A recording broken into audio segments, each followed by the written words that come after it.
Welcome back, everyone. It is Sunday, October 26th in the NBA. My four favorite picks are on the way, as well as a long shot parlay. As always, my name is Austin. Thank you for tuning in. You see me rocking my Torrey Pines blue polo. That could only mean one thing. We had another good day. Let's recap it. A 3-in-1 day. We almost brought out the brooms. And I said I'd wear this polo until we had a losing day. And I might wear this for the rest of my life if that's what it takes. We had Dyson Daniels under cashed. Nikhil Alexander Walker's over, pretty sweat free. Benedict Mathurin was our VIP Dub Club exclusive play. He's crushed it. John Morant, our only player that lost, and he only played like 3 minutes in the fourth because it was a blowout. So I'll certainly take a 3-in-1 day. Let's keep the line moving going into Sunday. Now, a reminder, we do have those Dub Club exclusive plays. If you ever want access to them, you can join. It's 50% off for your first month, $7.50. If you use the link down below, get on in there. Like I said, we're going to be doing basically a VIP exclusive NBA prop pretty much every single day, unless it's a really short slate, then maybe I'll do like a long shot parlay or something like that. So again, you can join, not putting the whole card behind a paywall,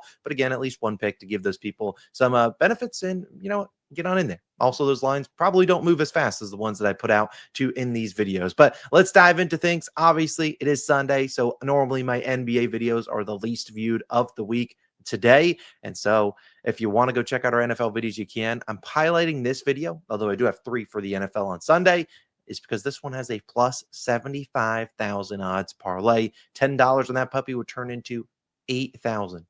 So if you want to check that out, you certainly can tail it. Is it going to hit? Probably not. But if it does, I would hate for you guys not to have at least seen it and thrown $1 on it. So again, check that video out. I'll link it at the end of this one. But let's dive into things and let's just kick things off with a long shot parlay. And then I'll get into some of my player props, and you'll notice some of these guys in this parlay are in those player props. Here you go. A little Giannis and Luka long shot parlay. I'm playing this for plus 1790. I threw $10 on it, 0.1 unit. Giannis for 35 plus points, and Luka triple double.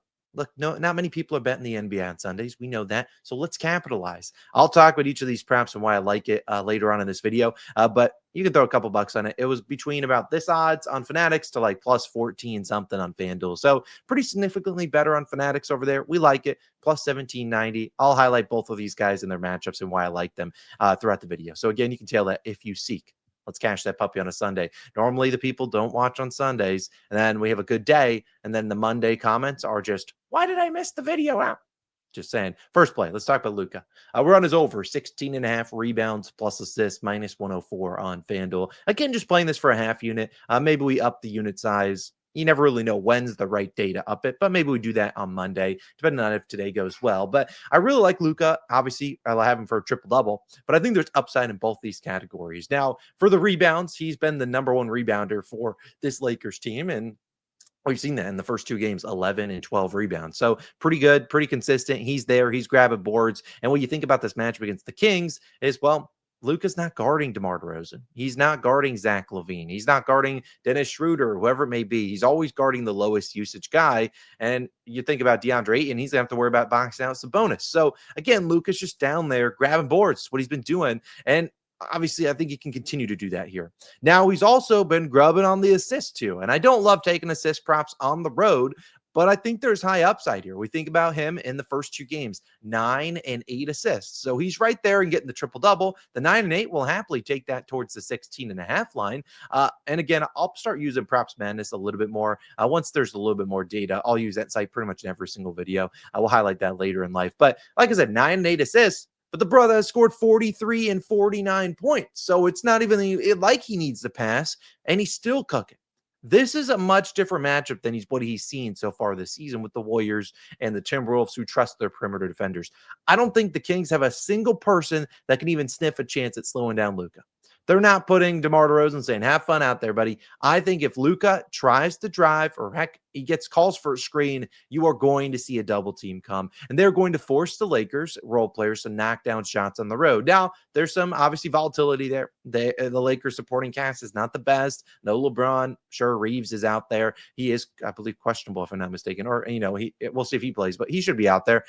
Again, and Rui Hachimura and DeAndre Ayton and those guys. But again, I just don't see them letting Luka score 40 plus points again. I would think they're going to throw some double teams his way. We've seen them do it in years past. And we've already seen a guy have 10 plus assists against them. Keontae George did that. We've seen his last 4 games, Luka, that is, against the Kings. pretty dang good numbers: 17, 27, 17, and 21 rebounds and assists. His usage rate is off the charts, like at 35%. I like the value on the triple double. He's been close this year. We know he missed it by one rebound or one assist in one of these games. He's been right there. He's also had one triple double in his last 4 versus the Kings, and he missed another one by 1 rebound. So again, I think there's upside in both categories. I'll take the rebounds and assists for a half unit. Obviously, like the triple double if you want to sprinkle on that, which I'm doing in that long shot. Before we get to Giannis, let's talk about a guy that I could give you, unless you've seen the picks, I could give you 1,000 guesses as to my next player. Maybe not 1,000. There's not 1,000 NBA players, but I don't think you could guess the next guy I'm about to talk about. It's Keyshawn George. Yeah. Who? I'm taking his over 14.5 points. Now he plays for the Wizards. That is minus 122 on DraftKings. Another half unit play here. We're not going crazy and setting the world on fire. Now, Keyshawn George, you might not know who the heck that is. And he is a second year small forward, power forward for the Wizards. Their lineup is kind of weird. They start McCollum and Bub Carrington, Chris Middleton, George, and then Alex Sarr. George is quietly starting to break out, and I want to hop on the train before it's too late and the lines are unplayable. Now, we could also be hopping on a train that is going off the tracks, and that could happen, but I do think this guy's really showing a lot of upside. He's in his second year. He's second year breakout kind of guy. Not a lot of guys, I think, people expected him to break out. He's a dang Washington Wizard who watches their games, but George is quietly starting to really show something, and we saw him do it in the preseason. He only scored 11, and 20 points, but again, that was in limited minutes. But in those minutes, if you took his field goal attempts and free throw attempts and made them per 30 minutes, he averaged about 14.5 field goal attempts and about 6.5 free throw attempts. So again, a guy that was getting to the free throw line, which you love to see. Why is that? Well, because he's driving to the hoop. He leads the Wizards so far through 2 games and drives per game. He's averaging at about 11.5. And the next closest is like 6.5 by CJ McCollum. So again, he's driving to the hoop and getting there. He's also been shooting the ball really well. And if you saw last year, he averaged about 52% of his points from top of the key or above the break 3-pointers, where the Hornets, who his matchup is today, ranked 23rd last year. This year, the Hornets ranked 30th. We just saw, Maxey not shoot well and have 30 piece on them. We've seen opposing guards have pretty good games against them this season. And this is a guy in George who's shooting the ball really well. And we've seen through his 2 games this season, he's cooked. His first game, he scored 21 points. And then the second game, 34 points. Now, it does help that he's shooting 67% from 3, but again, he's been getting to the line as well. He's shooting 15 times in both games, 8 and 5 free throw attempts. So again, the usage is there. They're really not playing guys like CJ McCollum and Chris Middleton a ton of minutes. This is a guy that's played 32 and 35 minutes through 2 games.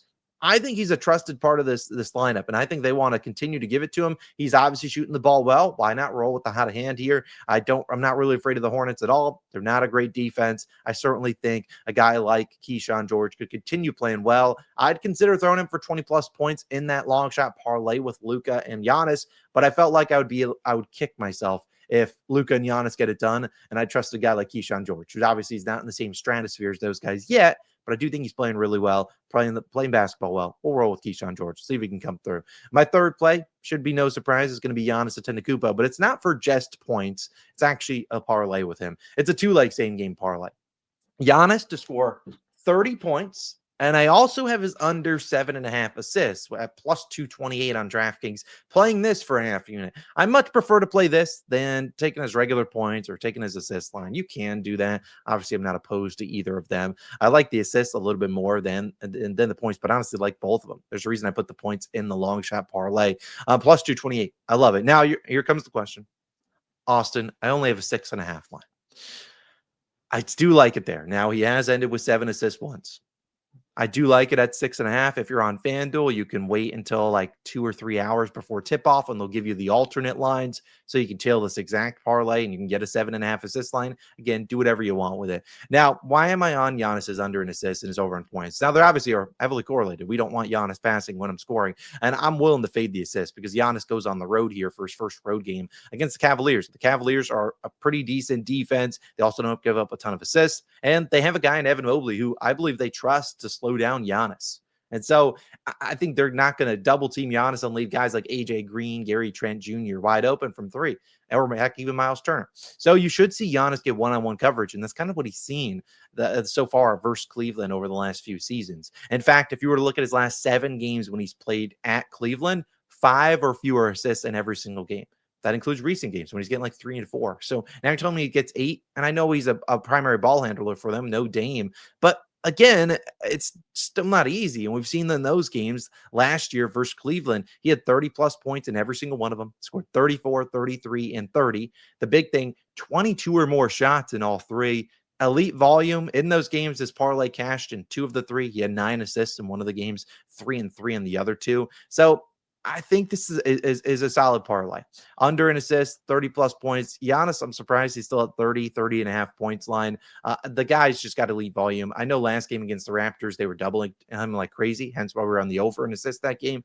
This doesn't feel like a game they double him. And even if they do, I don't really trust his teammates to knock down shots. Should be a fast-paced game against the Cavs. Love this parlay. 30 plus for Giannis and under 7.5 assists. As you guys know, I say tonight, we're getting Greek freaky, baby. All right, my final play of the day should be, no surprises, our Double Club exclusive play. It's an over in points, half unit. Again, you can join, get 50% off. Link is down below in the description. Check it out. It's less than $10. You can test it out for a month. I can't guarantee anything, but we'll probably make you that money back and then some over the next month in the NBA and the NFL. So if you want to join, 50% off down below. Link is in the description. Instead of paying $15, you pay $7.50. Get on in there. Those are my plays. Let's have a day. Again, you can check out those NFL videos. I will link 3 of them on the screen. The top one is the one with that plus 75,000 parlay. The other one is some more props and parlays with another ladder in there. Speaking of ladder, day 2 of the ladder challenge is there. Let's have a day. And I'll see you guys back again tomorrow with some more picks. And if we have another winning day, this puppy is coming back on. I'll see you guys then. Peace.